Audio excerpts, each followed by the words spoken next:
جب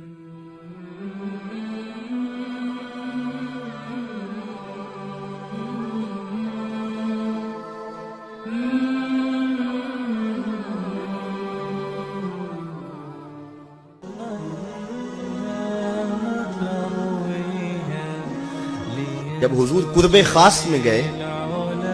اور ان منازل کو طے کر گئے جہاں تک نہ کوئی گیا تھا نہ کوئی پہنچ سکتا تھا،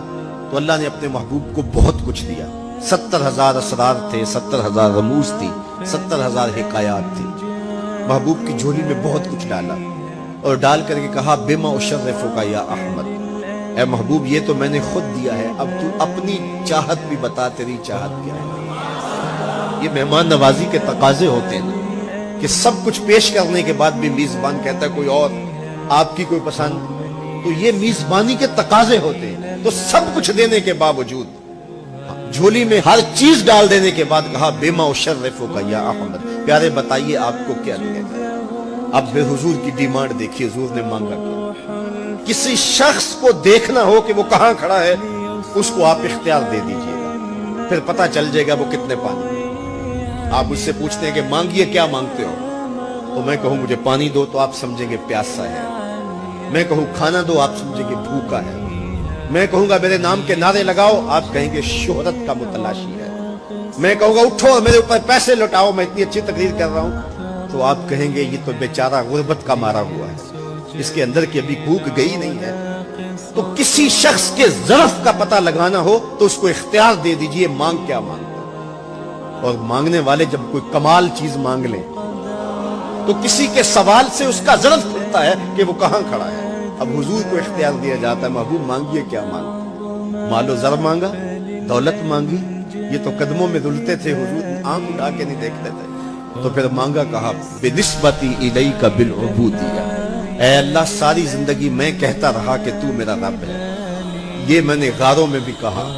یہ میں نے پہاڑوں پہ بھی کہا، طائف کے بازاروں میں بھی کہا، مکے کی گلیوں میں بھی کہا، برستے پتھروں کے سائے میں بھی کہا، میرے سر انور پہ اوجلی ڈالی جاتی رہی، میں نے سر نہیں اٹھایا اور کہا کہ تو میرا رب ہے، ساری زندگی میں نے کہا کہ تو میرا رب ہے، آج تو بھی تو کہہ دے کہ تو میرا بندہ ہے،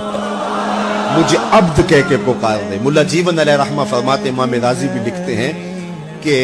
یہ حضور کا پسند فرمودہ ہے، تو پھر اللہ نے جب بھی واقعہ معراج کی حکایت کی تو لفظ عبد سے جو ہے وہ بات کی، سبحان الذی اسریٰ بعبدہ، اور وہاں بھی سورہ نجم کے اندر بھی فرمایا فَأَوْحَى إِلَىٰ عَبْدِهِ مَا أَوْحَىٰ، تو یہ محبوب کی چاہت پر ہے۔ اور پھر عبدیت کا بندے کی طرف سے جو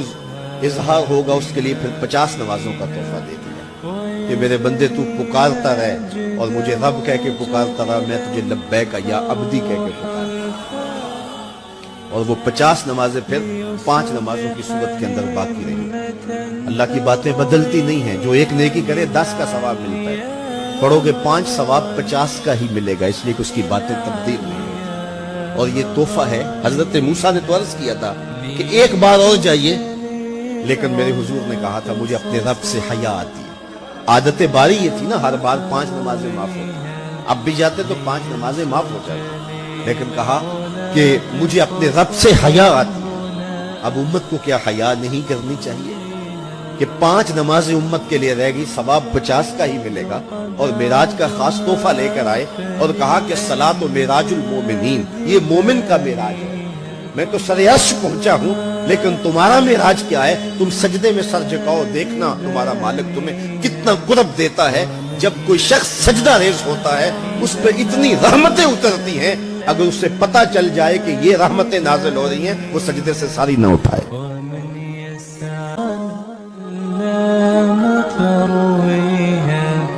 ليسجني العلا قصصا هنا